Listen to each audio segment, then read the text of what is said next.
mga ka-vlog! Ako nga pala si Arian at kasama ko ngayong araw na ito ay si Glenn. Sama-sama tayong mag-explore sa mundo ng edukasyon dito sa Filipino Institute. Exciting, di ba, Glenn? Tama ka, Arian, at nakaka-excite nga na makakapag-share kami ng aming educational journey dito sa Filipino Institute.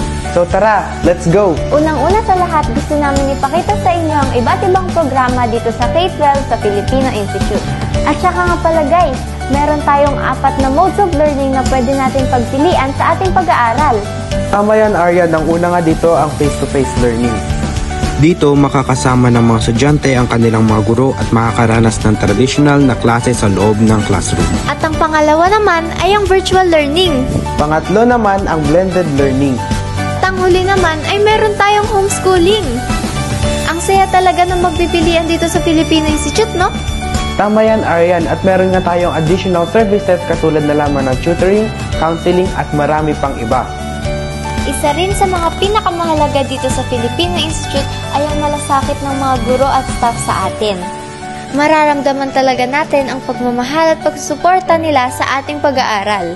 Tama ka, Arian. At hindi lang yan, dahil meron din tayong discounts and installment plans para madali ang pagbayad nyo sa tuition fees ng mga anak nyo. Sa Filipino Institute, hindi lang edukasyon ang matututunan natin, kundi pati na rin ang pagkakaisa, pagmamalasakit at pag-abot ng mga pangarap.